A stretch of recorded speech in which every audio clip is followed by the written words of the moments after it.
Today, we're going to be reviewing The Comedian, Hell or High Water, Nocturnal Animals, and then talk about some upcoming films and wrap it all up with Tube Talk. So stay tuned. Welcome to The Real Review.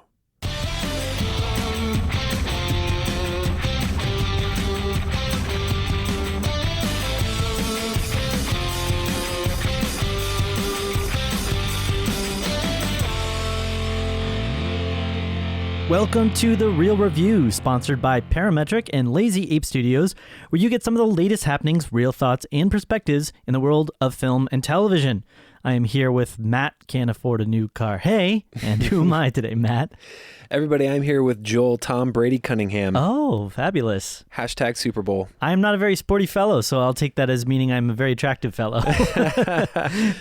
Oh, man. Just, hashtag Super Bowl. That's Hashtag it. Super Bowl. Well, welcome everybody to the podcast. We are so excited to be here to talk to you guys a little bit about some film and some television. We're going to be getting to a couple of reviews that we're doing today on some films that we had a chance to watch, as well as some Tube Talk and some films that are coming out later this week for us. But we just want to remind you guys that are tuning in for the very first time that The Real Review is a show, it's a podcast, if you will, where we talk about films and television from a perspective that is kind of the middle road between the fan and the critic. Right. Yeah, so Matt represents more of the fan perspective, where I tend to represent more of the, what would you say, Matt? The negative perspective. Negative. Just more critical towards all the filmmaking elements. And, Absolutely. Yeah. And so that's how we kind of handle things here. It's a fun way of kind of getting that middle road between the Rotten Tomato scores, if you will. So we also wanted to just kind of announce real quick something that we've been doing and finalized with our contest for the podcast. So Matt, do you want to make an official announcement here? Yeah. So as you know, we've been running a contest for this whole last month. Yes. To win a $50 gift card to the movie theater of your choice.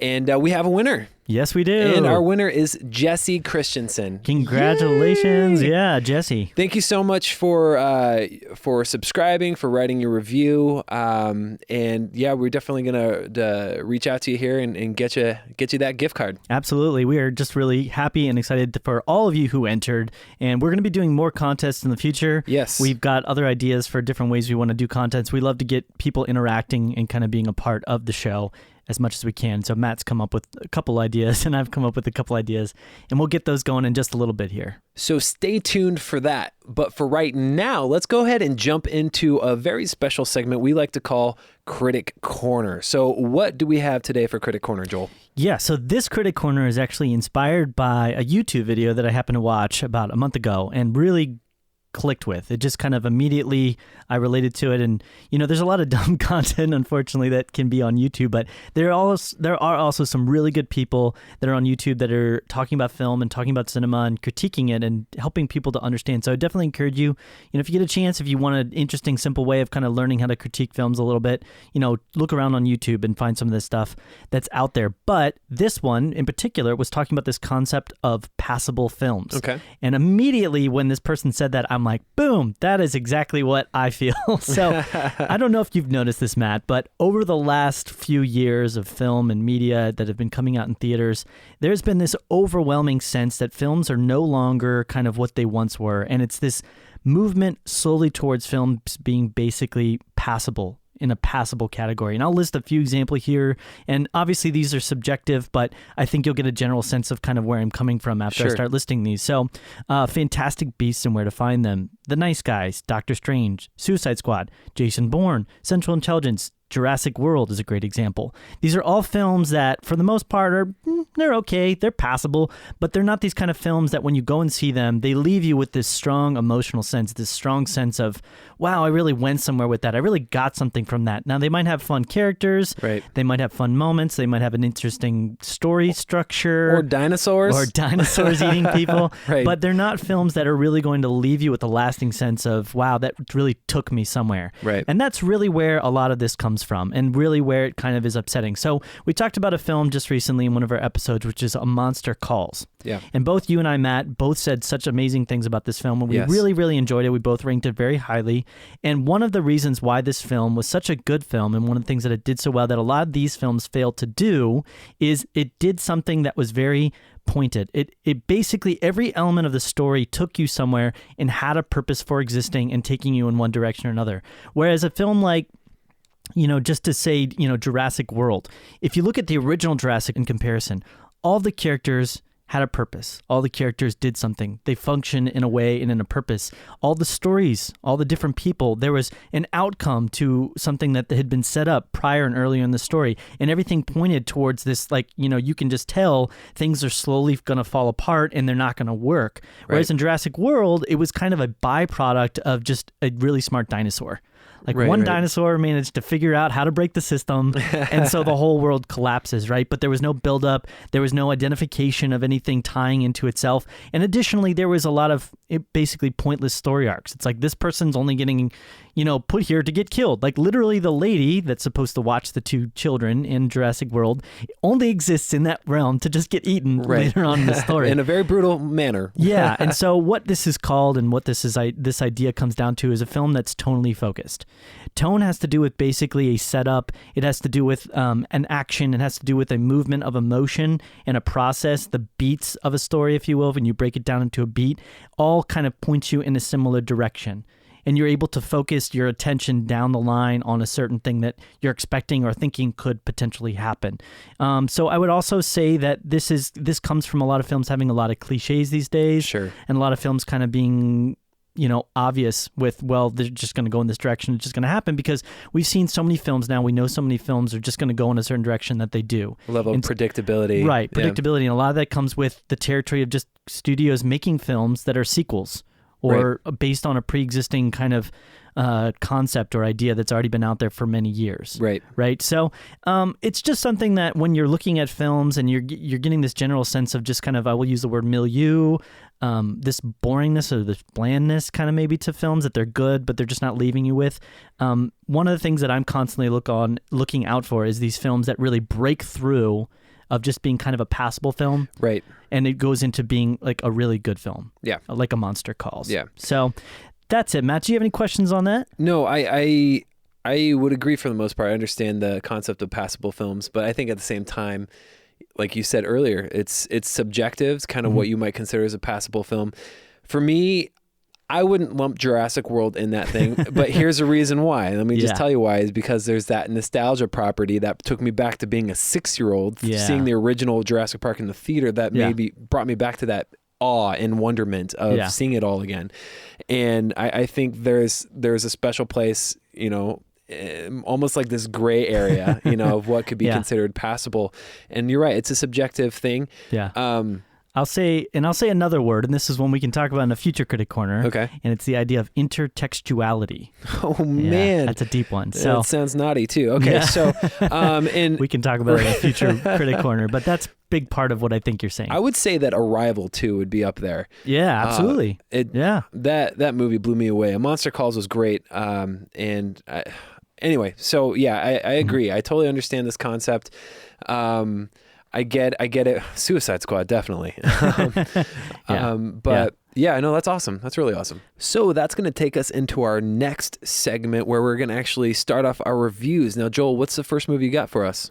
Yeah, so we're going to be starting off by talking about a film called The Comedian. Yes, this is a film that just got released this week. And the plot synopsis of it is basically on IMDb, a look at the life of an aging insult comic named Jack Burke. It's directed by Taylor Hackford, and it stars Robert De Niro, Leslie Mann, Harvey Keitel, and Danny DeVito in this film. Yeah, so it's an interesting cast. I don't recognize any of these people as having worked together on a lot of films before, especially with Leslie Mann. It's an old school crew, though. Yeah, it's a pretty old school crew. It's a group of people that I think in a lot of ways have some pretty solid acting chops and are known for doing some pretty solid projects that are out there. I mean, especially Robert De Niro. Yeah, for sure. Yeah, and the thing with this film is it's directed by a guy that as well, I would have thought would have... Okay, so I will say this. The film did not hit me very well. It was not a great film in my mind. All right. But I would have expected a lot better. I mean, this was a film that was directed by the guy that did Ray. He did Devil's Advocate. He's done projects that are bigger in scope and have done successful things. Now, Ray wasn't the best film ever, right? But it was good. Yeah. It was a good, solid film, and it told a good story. It's very cohesive. Devil's Advocate, was a kind of a weird film, a really dark film at times, and has some really crazy stuff in it, but was overall very well structured and very well pointed. Right. And probably one of the better acting jobs I've actually seen Keanu Reeves do. That's a while ago too. Yeah, it was a long time ago. So with this film, I went into it and really I did not see, I think I saw one preview for it. I did not see a lot of advertisement kind of coming out for it. And honestly as well, this week has not been a good week for films. You know, we've had 3 films come out. The Comedian, you had Space Between Us, and Rings. Right. And none of those films right now are doing very well. No, they're not. Yeah, so it's kind of like I had to pick, pick your poison. And I think Rings, I'm not a big fan of the horror genre, as we've talked about. Right. A Space Between Us just did not emote any sense of connection and so this film kind of has more of that. It has that idea of a film that I really do like, which is kind of chronicling the life of a person. Generally they need to be based upon a real story, which helps me connect with them better. This one didn't, but I thought, well, it'll be interesting. Robert De Niro is a great actor at times. It can be a really fun thing, and these other films that have come out by Taylor Hackford have been pretty good for me. So I went into this with very little expectations, and unfortunately the film still did not even meet those very low expectations. Yeah. Bummer. The first thing that stood out for me in this film that really just hurt was all of the characters in the film seem to have this angry vendetta and anger towards each other. They really all just seem to hate each other, and it really didn't make any sense. And you can say, well, it's based in New York, and so there's this idea that all New Yorkers are kind of angry and aggressive and mean, but some of these people are like, they're friends or their family, or they've known each other for a really long time, yet they all just seem to hate each other. Was it played up for comedy? Well, at times it was, because this is a story about a comedian, and obviously he's a bit of a shock kind of a comedian. He's an insult comic, and so he's going to come up with insults, but a number of the other characters are like Danny DeVito plays his brother in the story, and he's not an insult comic, but yet he loves but hates his brother and says really horrible things to him. Leslie Mann's character, and I will say this, I'm not a huge fan of Leslie Mann. I've seen her in a couple things that I was like, okay, she's passable, but she tends to do this thing in all of her films that any character that I really don't like, it really annoys me, is they have this kind of general sense of just like, I'm better than everybody and everybody else is wrong, and I'm just going to say what I want and just do what I want, and you just have to make me happy. It's kind of this weird sense of like, importance in their own mind. And that can be done well in certain types of scripts where that shows them failing and doing bad things. And it's kind of like that for her at the beginning. But then as the script kind of goes along, it's like, well, we're just going to now, she has these issues due to it. Yeah. But it's always done in this like self-righteous way where it was like, well, it was still their fault. And so then she gets hooked up in this relationship with Robert De Niro's character, which is not really, it doesn't really, it basically comes across as a relationship that only took place because the two people have massive issues. And everything, and this was the other thing, it was very much a plot of convenience. There was so many times in the story where everything really just felt like a setup to get Robert De Niro to do some sort of stand-up. So instead of actually having story elements that I felt like were significant, that drove the plot along, that added depth and dramatic tension, it was kind of like they would have like a 5-minute argument between people that would eventually result in some sort of situation where Robert De Niro has to get up on stage somewhere and tell jokes. And the jokes, that was the thing, is the jokes were very kind of over the top at times. Right. And that's one person, some people like really insulting, kind of horrible, sexual, graphic kind of jokes, and some people don't. I didn't really have one impression or the other. I've listened to all different types of comedy. Yeah. And those aren't bad. Those are probably the highlights actually of the film. Really? The actual stand-up parts? Yeah, but where it really starts to break down is then in that dramatic tension between the characters where it just seems like everybody hates each other to just hate each other. Right. And it really doesn't make a lot of sense. So Matt, have you seen anything about this? Do you know anything about this? Do you have any questions? No, that's the big thing on my end is I agree. There wasn't a lot of marketing for this. Yeah, which is usually a bad sign. Right. Yeah. So they either used all their marketing money in the production or something. Or they're just not confident in it. Yeah. If I had to say anything, I would say that this had a really large cast of characters. I mean, they had a ton of comedians that kind of, I think, run the circuits together and are kind of knowing each other. And so I think probably a lot of their budget probably would have been to bring this cast of characters into the film. Right. Yeah. And when you have a cast of characters, especially with a bunch that are like a bunch of classic people, and just the gathering together, that can bring a sense of, oh, this is going to be kind of cool with all these like cool actors and actresses, all together on film. But at the same time, if it's not a good script, it's not going to work itself out. An example of that was where they had a ton of people. I was like, wow, this is going to be interesting, was Aloha. Yeah. And that wasn't a very good movie. Nah. So, you can have a bunch of people in it, Yeah. but if it's not good, it's not going to be good. So I'm kind of bummed out about that. Yeah, and so I'll say this as well. I think there was major issues in regards to setup and payoff. This character, so for an example, Cloris Leachman plays this character named May Connor, who's kind of this famous comedian that's getting older and is about to pass. And so Robert De Niro's character gets this invited to basically be a part of this roast that they're doing of her to kind of honor her as well for what she's done. And so I'm going to spoil things here for people. If they don't want to hear, then, maybe skip forward a couple minutes, but I don't think you're missing much if you keep listening. So Robert De Niro basically gets invited and he gets up there and he starts doing the speech. And then he has this moment where at the beginning of the night, he really connects with her and he really they see each other and they understand each other. And I think the idea there was you're supposed to get this idea that Robert De Niro's actually he's really good and he should be in this group of people that are, looking down on him for whatever reason. But basically what happens, he gets up there and he starts telling the jokes and then Cloris Leachman's character actually dies during the middle of the ceremony, right? And it's this crazy scenario where you're thinking, that's kind of like explaining that is kind of funny, right? That a stand-up comedian goes and he tells jokes and they're so funny that one of the people that's there to be honored ends up dying from the jokes, right? Right. So it's kind of funny, it's weird, but they play it so strangely. You don't know if this is a comedy thing or a drama thing, and it's like once it's done, and they never even bring it up again. And it's like that with the whole script. There's a scene where he goes to his daughter, his husband's, or not his husband, sorry, his brother's daughter's wedding, right? Okay. And she invites him to basically go up on stage and to tell these jokes.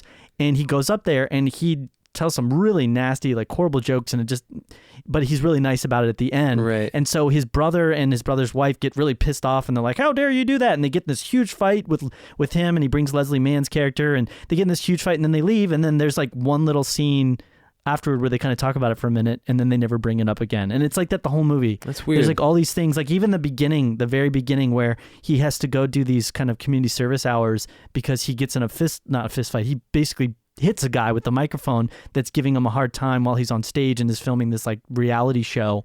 And so he has to go do these community service hours where he meets Leslie Mann's character. And the only reason that really seems to have happened was so he could meet Leslie Mann, because after that's done, they never bring it up again. So it just really left me feeling kind of just blah. Yeah. Very bland and very stupid. The comedy is funny. So if you want to go see a movie that has some pretty funny stand-up comedy, then that's great. But you can probably just go download an audio, or Netflix special from some other guy, or some other girl. Yeah. That is a bummer. Yeah. So on a scale of 1 to 100, I would rate this probably 62 or 61, probably a D minus. D minus. Yeah. Close to the F plus. Yikes. Yeah. So that is all that I have to say about The Comedian, Matt. What do we have coming up next? Yeah, I want to take a second to actually talk about Hell or High Water. Okay. This movie came out several months ago, but I wanted to bring it up because it is getting some Oscar nods and some attention. And I did get a chance to see this recently, and I was just kind of right away pretty impressed. But this movie it's about a divorced father and his ex-con older brother who resort to a desperate scheme in order to save their family's ranch in West Texas. Now it stars Chris Pine, it's got Ben Foster, Jeff Bridges, and is directed by David Mackenzie. So going into this and seeing the trailers, honestly, I thought it was a Western at first, but it's actually modern day. It just takes place in basically just the desert in a very rural part of Texas. So this I didn't know what to expect going into it, because all I had seen in marketing was just photos and images. I didn't see any trailers going into it, but saw it had some Oscar nods. I was like, all right, cool, let's check this out. So let me just say right off the bat, Ben Foster is awesome.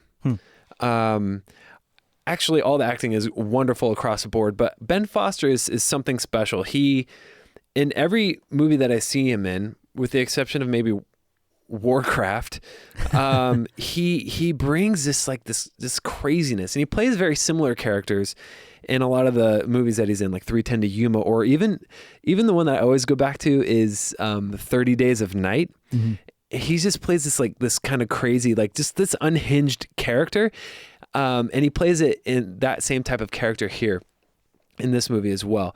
And so Chris Pine and his brother Ben Foster in the movie, they start a series of essentially robbing banks in order to get some money to help save this farm. And what's brilliant about this movie is that it's kind of the slow burn where you don't know why. It kind of opens with them robbing banks and you don't know why they're robbing banks. And you're like, what is going on?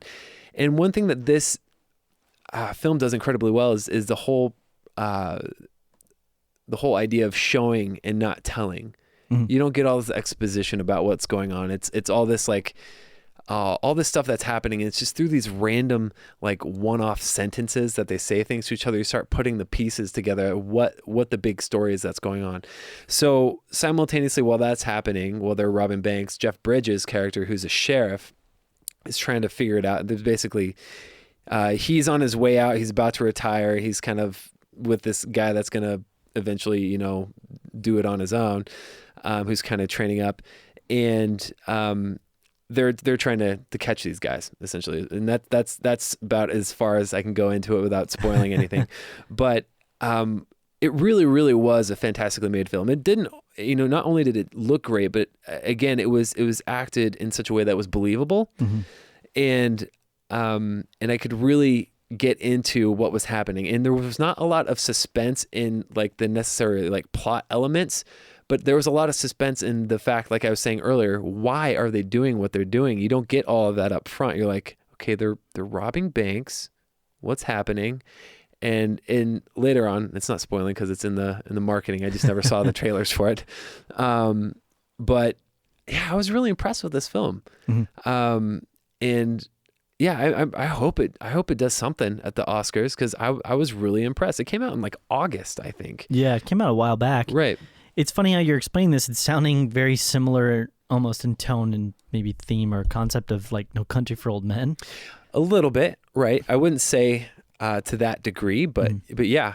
Do you feel like it went to, and not to unduly compare the two, but do you think that it went to maybe similar heights of dramatic tension or suspense, or maybe thematically, kind of where No Country would have gone? Or do you feel like it mostly was just in the action that was happening on screen? It was mostly in the action that's happening. It wasn't nearly that level. As far as the dramatic tension is concerned, I mean, it did have dramatic tension. Mm-hmm. And there's a couple of bits where something happens where, especially Jeff Bridges' character, and he does great. Like the whole time you're like, he's just one kind of this old bitter guy. And then something happens and you see his character, and it's a dramatic thing that happens. Mm. You see his character shift from being this kind of old grumpy guy to someone who's like deeply caring, and you're like, whoa. And it really changes his whole story. And then you start caring for him. Cause I personally didn't really care for his plight and his mission, until that thing happened. And, as far as, No Country for Old Men, it doesn't reach that dramatic that height. I would say it's pretty good and is effective in context of the rest of the story. Yeah. But not quite there. Gotcha. So yeah, and I think with No Country, that really, I mean, and this is something that the Coen brothers kind of tend to do. It was more about the story, right? And there's very creative, interesting characters within the story, but it was much their films tend to be much more about the strength of the overall story structure and moving forward, and had such a kind of a weird non-ending, right, with No Country for Old Men. So with this film, I guess what you're saying is that the characters were a really strong sort of integral part of the story. And it felt real. Yeah. So like when you say like No Country, really interesting characters, yes. You're like, wow, these are all very interesting, exuberant characters in their own way. And yeah. These maybe more reserved, especially Chris Pine's character. He wasn't like this like super memorable personality, but he was believable. Like I felt like he was this like legitimate guy that he was portraying. Even Ben Foster with this kind of unhinged like personality, that felt like, okay, I can kind of believe how this guy is kind of the crazy half of this guy, Chris Pine's brother. Yeah. And yeah, I don't know. I just really, really enjoyed it. I mean, if I had to to grade it, give it something, a scale of 1 to 100, I give it a 90, A-. I thought I really enjoyed it.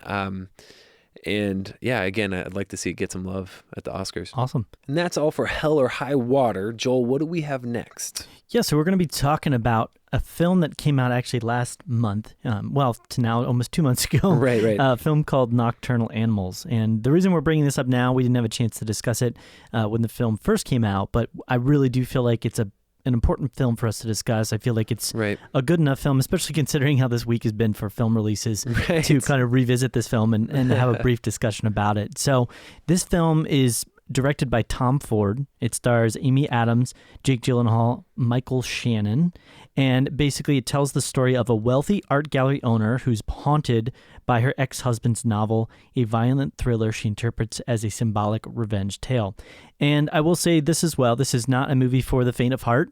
This film has some very dark, kind of, not dangerous, but bad, sad kind of moments to it. Right. It's a film that's R for a reason, and it's got some really crazy things that kind of happen in the script. But it is a very good film. It is a film that is definitely worth, if you're into watching films that have, again, kind of aren't what I consider to be in the passable realm, a great film to watch. It is a very suspenseful, interesting, kind of deep film that leaves you with this sense of kind of wondering about the decisions that you make in your life and whether or not the decisions that you're making kind of are positive or negative and where they're going to inform you. And so it kind of has Amy Adams, who's been doing a great job since, that last year she's been doing a great job. She did Arrival and she did this film. And I was actually really sad that she didn't get nominated for any awards for this. Right. Yeah, I felt like she actually deserved some pretty good recognition for it. And it actually has Aaron Taylor Johnson in it as well. Yeah. And he does an amazing job. He's kind of an antagonistic character. And I heard that, yeah. Yeah, so to kind of give like a brief synopsis of the story just real quick that kind of sets everything up is, Amy Adams plays this character that, she's this art gallery owner, and she gets this book from her ex-husband who's written, and he's a writer that she kind of divorced or broke up with at some point, but was together with. And he basically says like, hey, read this book that I've written. I want you to check it out. And so she starts reading the book, and a majority of the film actually takes place in sort of not a reenactment, but a representation of what the book is explaining. And so it's kind of unconventional in that way. Correct. Okay. And so Jake Gyllenhaal plays this character that is in the story that she's reading. And the wife in the film is played by Isla Fisher. And this is actually a really good role for her. She did a really good job. This is the first time I think I've personally seen her take on a role this kind of dramatic. Oh, wow. In a while. And so she usually kind of plays like a comedy, kind of funny girl, right. Or more silly type films. And this was actually a really dark, kind of deep role at times. Oh, wow. Okay. And so the story kind of goes along where she's kind of reading this novel, but then it's kind of informing the things that are happening in the real world. And it's kind of taking on a level of deeper meaning. And you're left with these questions that is what's happening in the story representative and symbolic of the real world, or is it just kind of a story? And it ends with this really interesting note, and I don't want to spoil that for anybody because that's a really important part to the script. Please don't. But yeah, but it all builds, and it builds, and it builds, and it's tense, and there's tension, and it's leaves you with this amazing. Films don't often do this, but it gets to a point with the script where you're getting to a resolve point, and you're left feeling resolved, but you don't know if that resolution is good or bad, or where it kind of is at. And that sounds like it could be bad because it's like, well, you didn't get any resolution, but the resolution in itself is to make you think and to make you ponder and to make you wonder what was right here, what was wrong here. And so it asks deeper questions of you. Right. And it asks deeper questions just, I think, due to the fact that she's reading a story in the script, like the film itself has her reading a story, creates this sense of kind of fictional metaphor and fictional depth that would automatically make you start, like if you're reading a story yourself, you would have to imagine a lot of things and think of how things look and are connected. And it does weirdly the same thing in the script of the film. And so there's levels and there's layers there, and they're very deep. And so again, I don't want to spoil anything, but I think Jake Gyllenhaal does an amazing job with the story. I think Aaron Taylor Johnson as well plays a really good there was a lot of people attacking him for kind of his flatness in Godzilla. Right. And that was not here at all. And Tom Ford, man, this is only the second film I know of his that he's directed, but he just, like in my mind, he just knocked it out of the park here. And I just wanted to mention two other things, so I know you had some questions about it. But the cinematographer, Seamus McGarvey, an amazing job as well with the visuals. He did Pan, he also did Godzilla, and he's done an episode of Black Mirror, which is one of my favorite television shows that's on Netflix. He did a really, really good job with the cinematography here. A lot of the shots just have a really strong sense of purpose and meaning and depth to them, and really focusing where it makes you feel uncomfortable, at times. Yeah. And then the last thing I will say, and then we can get some questions, is Abel Korzeniowski, I believe that's how it's pronounced. He was the composer. And I would say that this film works so well, not just because of the story elements and the acting from like Amy Adams and Jake Gyllenhaal, but also because of the composition and the music. The music just ties in so well, and it really creates a deep sense of kind of darkness and, I don't know how to explain it, but suspense. Okay. There's like kind of this building tension that's really in there because of the composing, and it doesn't go too far. There's been other films that, the music can kind of like overpower the scene, but there were scenes like where it really needed an emotional cue to kind of show you like, hey, this is where this is at. And it did a great job with that. Hopefully I'm not being too vague here. I'm really, really trying hard not to spoil anything. So Matt, what questions do you have? When you were talking about earlier, you're talking about the different layers to it. You're talking about the ending kind of having a resolution. You're like, okay, but then you're like, it leaves you thinking. So you're like, oh wait, really? How do I feel about that? Kind of a thing. It made me think of Inception. Yes. Kind of in that way. Also I'm just curious too, and how, because Michael Shannon got nominated for Best Supporting Actor for his role in this. I mean, how was that? How was he? I think his role in this was, it was an important part to the script, but at the same time, I don't necessarily feel like he did a good acting job. Sure. So I think it's kind of like, out of all the people that you're going to pick to get nominated, it's weird to me that Michael Shannon would be the one. That's why I'm asking. Yeah. I heard that a lot of people were wondering why Aaron Taylor Johnson got the snub on that, because he got the Golden Globe. Yeah, I honestly would have much seen it being reversed, because Michael Shannon's role in the film is more of a catalyst towards the other things that are happening. And he really, he's there kind of in the middle. But, Aaron Taylor Johnson's character kind of pops in the very beginning of this story, and he kind of plays all the way out. And he is really, there's a role that he needs to play in the script that is so weird and different that, like, I don't want to spoil, because in this, and I'm going to spoil a little bit here and hopefully not ruin anything too much, but his character is this antagonistic character that in the story, he does something to Jake Gyllenhaal and their family that is really intense and really hard to deal with. Sure. But he, as well, kind of, the way he plays it, you're left wondering and you're left questioning. And he does such a good job of making you question things that you then start to wonder, like, is that? Really? Did that go that way? Am I just imagining things? Maybe he's right. Maybe this isn't what I'm thinking it is. But and then at the right moment, just boom, switches perfectly, like on a dime, goes in a completely different direction. Now, Michael Shannon did a solid job with the role that he had, but he plays much more of kind of a building character. Okay. Like you can tell, like he's going further, and then it just kind of happens. Yeah. Whereas with Aaron Taylor Johnson, it's much more nuanced. He's kind of floating back and forth. He's going crazy, and then he's becoming normal, but then he's going crazy again, and he plays this kind of mentally kind of deranged type person so well. Yeah. That's awesome. Yeah. That's so awesome. On a scale of 1 to 100, I would probably rate this an A.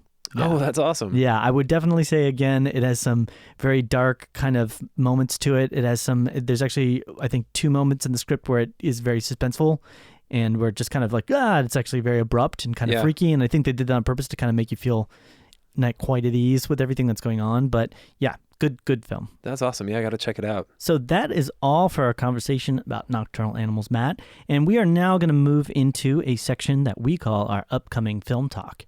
We're going to be talking about a couple films in here. And the first film we are going to be discussing is what, Matt? John Wick Chapter 2. Chapter 2. Now, if you've been listening on this show, you already know that Joel and I are fans of the original, and we are very eager about this upcoming chapter.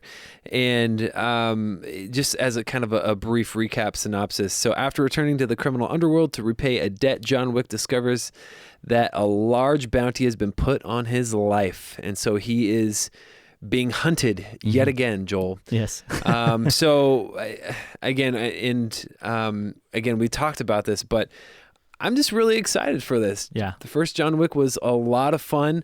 It's cool to see Keanu Reeves back in something that it just feels like it's made for him, you know? Yeah. And this looks like it's up in the ante a little bit. You're going to get a little bit more mythology with the Continental, the cool like Hitman's Hotel. Yeah. And just kind of the international take on it. And it also has Lawrence Fishburne. I know, and we're having that Matrix reunion that we've always wanted. So it's got like Ruby Rose, Bridget Moynihan, Ian McShane, and John Leguizamo again, which actually don't normally like as much, but he was good in the first John Wick, and I'm excited to see him back in this. He's grown on me. He definitely had a run when I was a kid, where it was like very annoying, like The Pest. You didn't like him in Super Mario Brothers? No, I did not like him there too much. Man. Yeah. So I would say I'm super excited about this one as well. I think out of the 3 movies we're going to talk about, this is probably the one that's highest on my list of like really want to go see. Yeah. And really must see. And I think one of the things that I like so much about this is that it's a character-driven action film, but it's also got really good visual style. Oh yeah. It's got a really kind of artistic cinematography. So it's not just trying to hit you with, oh, look at this crazy stuff that's happening, but it tries to go very realistic, in a sense, with the visuals. And what we call gun fu. Gun fu, yes. Gun fu.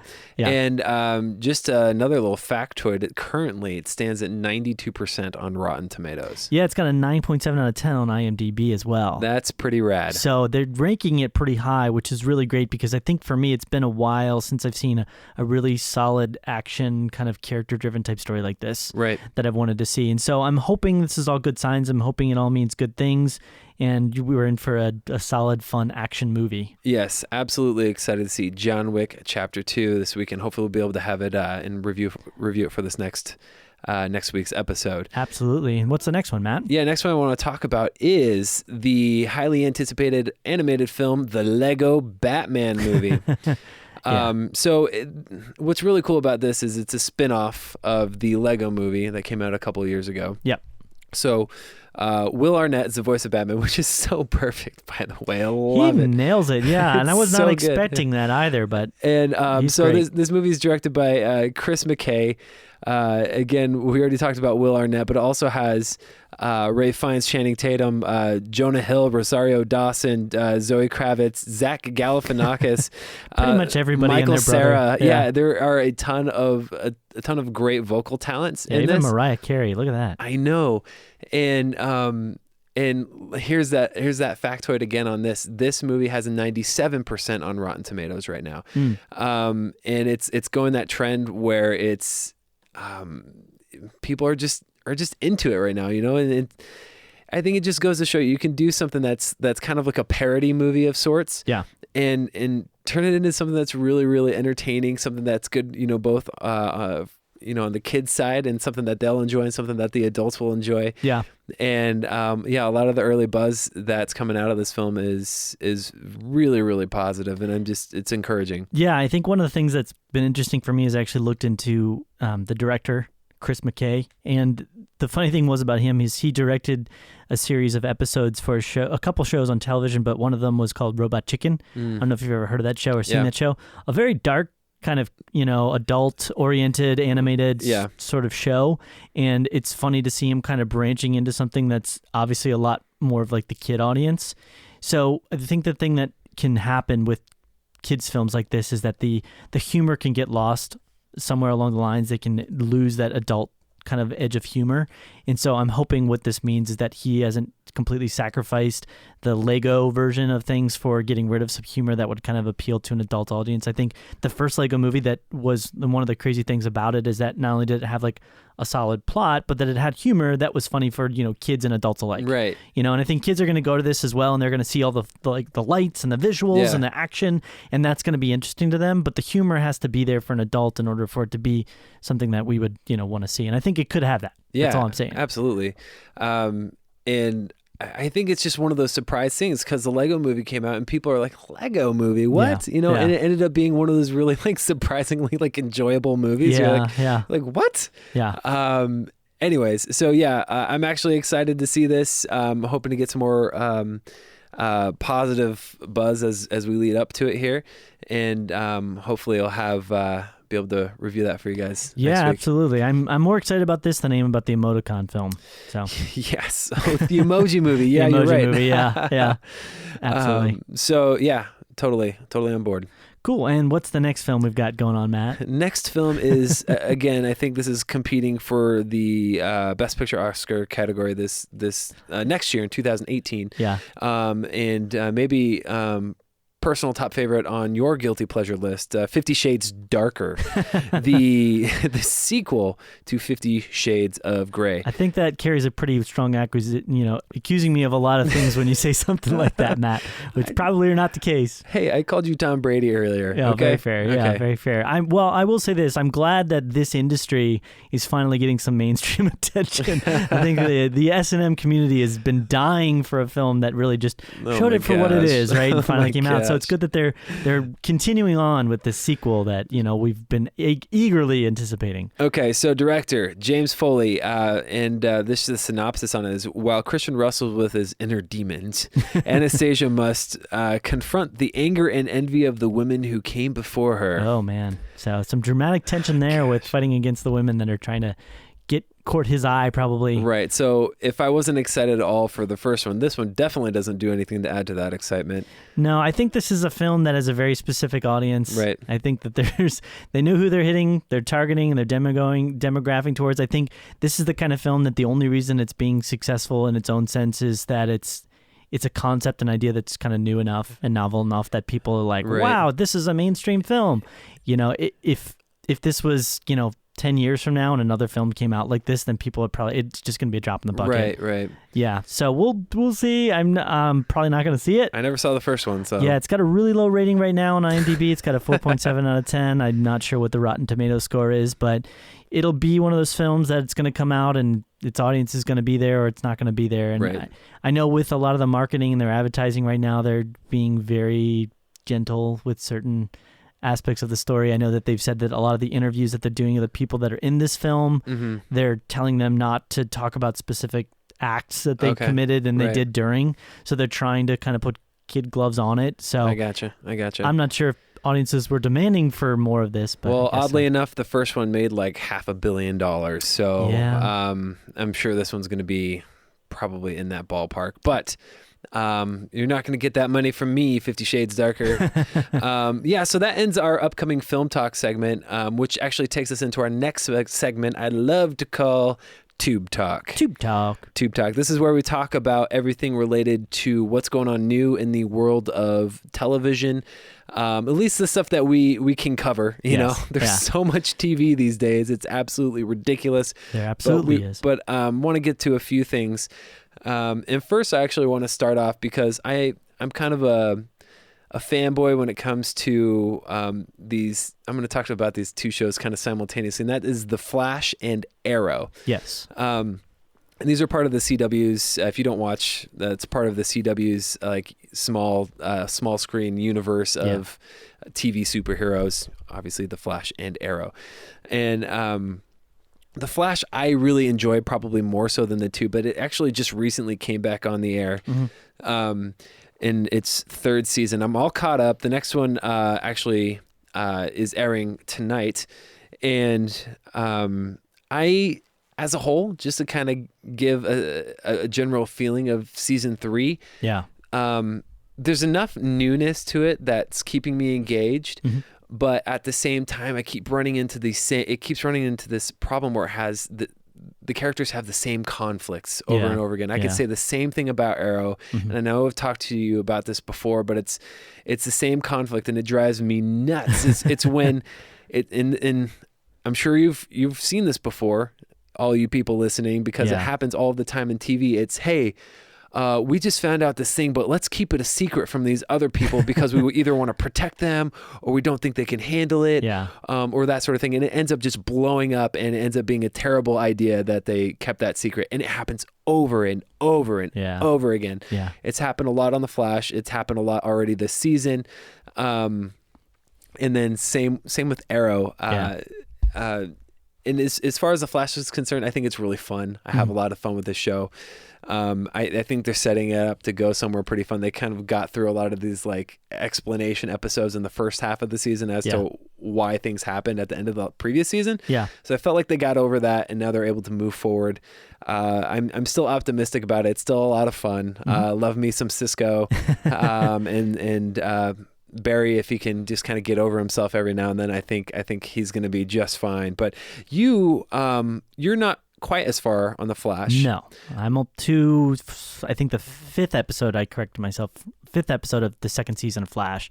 And I've not watched any of the Arrow. Right. So, and it's quite a commitment. I understand that for sure. It really is, and I'm taking it on. I'm trying to, because I could be jumping around to a bunch of different shows at once, and so I'm trying to just stick with Flash for now and get through that. And then I'm going to go back, probably watch the Arrow and get through that. And so the funny thing is that, since they are this kind of multiple universe thing, watching one show at a time is really interesting because I'm getting like snippets of stories that are happening from the Arrow, right? Or like Legends of Tomorrow and Supergirl, right. And it's funny to see kind of how that's happening because there's certain times where they do it well and they're kind of like treating it like it's new information, but then there's other times like they assume that like you knew that the Arrow turned into the Green Arrow or joined this secret cabal of groups of people, right. So it's like you can tell that there's elements that are at play there, but I would say the overall sense that I'm getting from the show The Flash right now is similar to yours. I'm really enjoying it. I think it's got some good humor. It's got some lighthearted stuff. It does get deep at times when it needs to, and it's not scared of having a person get shot or killed.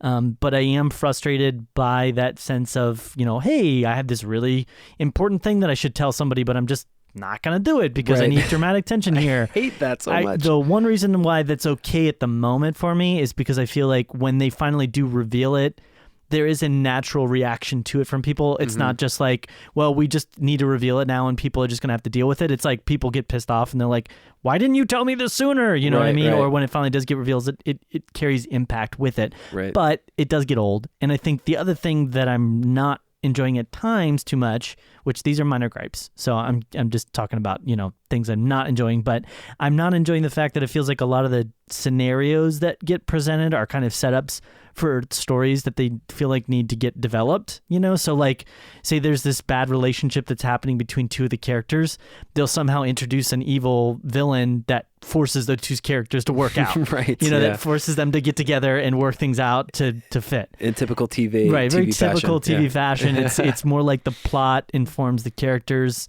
instead of the characters informing the plot. Right. And so, but overall, I'm having fun with it. I'm enjoying it. I'm gonna see about Arrow when I get a chance to. Right. And I wouldn't even say hurry that much. I started watching I just started watching Arrow because the Flash. I knew the Flash was crossing over. I was really liking the Flash. I was like, all right, I want to see what's happening here. Yeah. But that kind of takes us into Arrow, and I'm caught up on that. We're in the 5th season of Arrow, and I felt like Arrow has kind of is not been as good the last couple of seasons, but I can see hints of it getting better. Yeah. And one element of Arrow is there are flashbacks to essentially Oliver Queen was stranded on an island for 5 years, shipwrecked on an island for 5 years, and this is where he learned all of his awesome archery skills and ninja skills. Yeah. So he had to shoot those coconuts out of that tree. Right. So this is the fifth season, and it's concurrent to what's actually happening in the show. So it's his 5th year of being, on this island, and we're getting, his 5th year. Oh, that's interesting. Flashbacks. Yeah. Oh, that's a pretty cool way to do that. The flashbacks have not been that good as the last couple of seasons, but this season has actually been my favorite part of the show. Has been the flashbacks. Oh wow. And I really like it. It's a little bit more grounded, a little bit more realistic. The last couple of seasons have been dealing with like magic a little bit. Ooh. And I know, and it's kind of just kind of gone off a little bit, not in its favor, but they're bringing it back there, but I would say the one thing that they've done to that is they've added a bunch of new characters. And where I'm not fully on board, when you're introducing a one character gradually, you get a chance to learn and to grow with them, right? But when you introduce 4 new characters that are going to be regulars the whole time, it's harder to grow and to start caring about those characters. We're at a point now with last week's episode that we're really starting to finally care maybe about a couple more of them. Gotcha. It's a lot to juggle. Anyway, so there's this, if you're caught up, I'm still not on board with Felicity. I'm upset with her, but how dare Felicity again, and Arrow's still dealing with it. I'm going to keep secrets. I'm going to keep secrets and not tell anybody. Plot. I hate that so much, but we've already talked to that to death. But real quick, I want to touch on another one that just dropped on Netflix this last week. It's called the San Clarita Diet. Yes. Okay, so it's a Netflix original, kind of an odd comedic take on the whole zombie element, Yeah. So Timothy Oliphant, Drew Barrymore, they're both realtors. She starts turning into a zombie and starts needing to eat people and stuff like that, and kind of her whole family kind of comes around her and is supporting her and stuff like that. It's okay, we need to try and figure out how to make this work or whatever. And they go from there. I watched the first episode just because of my lack of time and wanting to spend other time on other shows. Yeah. I only watched the first episode. My problem with this is there are too many characters that aren't realistic. Actually, none of the characters are realistic. Which is pretty funny to say about a show about a person that turns into a zombie. Right. But I mean, even when you look at The Walking Dead, there are characters that feel like they could be real people. Yeah. Yeah. This, they're not. Everybody's a cartoon. Everybody's an exaggeration of some cliche. Yeah. And it makes it hard to connect with people. And I feel like, me personally, that's how people latch on to shows. I know that some people watch shows purely for the humor of it, but for me, I got to connect emotionally with a character, and I can't do that. Everybody is a cartoon. Nobody's taking anything seriously. The scenarios, even before the zombie stuff happens, are not real scenarios. People don't act like that. Yeah. So that's my problem with it. I have a friend who's telling me to give it a little bit more time. So maybe I will, maybe I won't. But I wouldn't check this out if you were young, though. It's very violent. Okay. And it's a lot of adult themes. So I wouldn't go there, or at least I wouldn't have it playing with kids around at all. But any thoughts on that? I haven't seen it yet. I didn't really know. I think you're giving me a better picture of maybe how to approach it. I think with a show like this, obviously the concept is really out there and kind of strange in comparison to a normal world environment, normal real world rules and environment. And so you can kind of approach this one of two ways. You can do what I think is, when it's done well, which is kind of like an Arrested Development scenario, which is kind of like they exist in a real world, but the people that are involved in this are just characters and weird and quirky and funny, and they've got their own kind of rules that run their life. Yeah. But then that comes in conflict with the normal world. Yeah. And then that's kind of the dramatic tension, and it makes you kind of have this sense of caring for the characters because they're facing things that are due to the normal world environment. So you can do that well. And then there's the other side of things, which is kind of like, if you've ever seen the show called Better Off Ted, which is kind of like, it's like it exists in its own kind of rules and environment, in its own sort of world.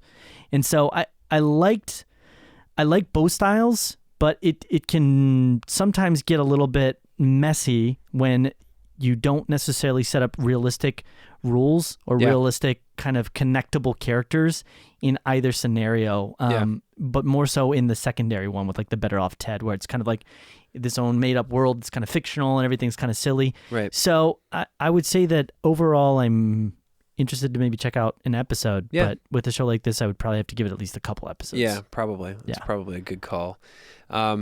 So this next show, this last one I want to talk about just for a few minutes here. And you actually had a chance to watch it. We saw part 1, it was last night, and part 2 is actually airing tonight. Haven't had a chance to see it yet, but it's 24 Legacy. Yes. Why don't you go ahead and kind of start off on your thoughts on this? Yeah. So I did not watch 24. the original series. I will say that very clearly. And so there's probably people out there right now that are like, what? You didn't watch 24? It was such a great show. Watch 24? Exactly, yeah. I watched an episode and we talked about this. It was so crazy when I did try and watch it that I'm just like, wow, I would have to start at the beginning. I don't even know where to start. Right. But it didn't really hit me as all that kind of interesting, cool. I thought the concept was cool, which is to like run the show on the basis of being an actual set of 24 hours. Like I thought that was cool. In real time, yeah. In real time. I thought the concept was cool, but it just didn't really do anything in and of itself to really connect me to it. And I think with this show, it was similar. I don't know if it was maybe just the first episode of the way they handle things with this kind of a show, but there was some stuff they set up. You know, there's a couple story elements that they kind of set up immediately to like kind of say, okay, these are going to be the vehicles that we get into the action, we get in everything. But there was only, I would say, maybe 2 action scenes the whole episode. The first one was over really quickly and right was at the kind beginning, of right? Yeah, right at the beginning. Well, right. I'm talking about when they first come in and they take Corey Hawkins captive, and there's kind of an action scene there when he breaks out, and that's over super quick. And then there's another one when they the terrorists face off against Corey again at the end of the episode. And the main problem that I had is that at this point I really don't care about anyone or anything. Right. There wasn't really any elements to the story that I'm left feeling like, okay, somebody just got shot. That's sad. I mean, why does it matter? And it was good action for television. I think that the action was decent enough for television, but it wasn't really suspenseful for me. It didn't really leave me with a lasting connection to any of the characters or really wanting to get into the world. And there was a moment where Corey's wife, I think it's played by Anna Diop, Nicole Carter. She says something which just came completely out of left field to me, and it just felt so like they were just trying to set up issues, which is, you know, she's gone and she's staying basically with Corey's brother, right? And because the terrorists are after them, and she basically says something of, I realized today that he can't get out of this mindset, he can't get out of this world of military and, you know, being part of this secret society. And it just so came out of left field, and it just so felt like everything, they were just trying to manipulate a connection there or a moment where you could just feel bad to her, because literally the entire episode he's just trying to save her life. Like he's just trying to protect her and save her life, but then she's saying that means that he's stuck. So I don't know, Matt, what are your thoughts? Contrast to you, I love 24. I watched it as it aired growing up back when it was like not even a thing to stream, man. And so I love it. Huge Kiefer Sutherland fan. 24 t-shirt. Right, yeah. With the running clock, right? Yep. And anyway, so huge fan. I just felt okay about this episode. Yeah. You're right, though. I think the battle that this show has going for it is that it's gotta get you into these characters. Yeah. And I've seen all of 24 multiple times. Like it's just one of those shows I like to revisit every now and then. Yeah. And honestly, I think the original did it better in setting up you liking Kiefer Sutherland's character better. Just kind of connecting with him a little bit more quickly. Yeah. Corey Hawkins is great. I think the acting is just fine in this show. I thought the acting was good. But everything was very generic 24. If you're a fan of 24, if you're like really love 24 and you've seen all of it, you're going to see a lot of similar story beats and elements kind of come into play. Okay, so we got a mole. That's pretty typical to every season of 24, multiple times perhaps. Yeah. And you have this side plot. You don't really know how it's connected to the main story, but they got to go there so you can give the hero character, enough time to drive to his next location. Gotcha. Because it's all in real time. Yeah. And yeah, so it's okay. It didn't. I feel like with this type of a show that's serialized, that's got this high concept of being in real time, that you have to almost rate it after you see a season or at least a good chunk of the season. That's what I was thinking as well. Yeah. Right. So I think I just got to give it more time. I'm excited to see where it goes. There's a character, they gave a character reference in this first one. I was like, oh, that's kind of a cool nod. And then they also... in the marketing, there's a character coming back from the original series that we're going to see real soon. Right. Jack Bauer, right? Yeah, right. Yeah. Tony Almeida, coming back. So I'm excited to see how that's going to all pan out, and I really hope that we can get some sort of closure on what's going on with Kiefer, especially how it left the last season of 24. Yeah. But I think it's okay. We'll see what happens with it. We'll talk about it again after we get some more episodes under the belt. I think I'm left with a sense of good action, but just felt a bit forced. Sure. Good acting and everything. So, yeah. So that is going to wrap things up for us here on the podcast, and we are just so grateful to have you guys joining us. We just want to remind you here at the end some ways to connect with us. You can check out our website, which is realreviewmedia.com, or you can also check us out on Facebook, and we're posting a ton of stuff on both sites. Our Facebook page is facebook.com/realreviewmedia, and as always, real is spelled REEL, like a film reel. So we would love to hear from you as well. If you want to just get in contact with us, let us know your thoughts on any of the shows or movies that we've been talking about here. You can do that at realreviewmedia@gmail.com. So that is it. Matt, anything last for us to talk about? Nah. Nope. All right. Keep it classy. Keep it classy. Well, it has been real. It's been real.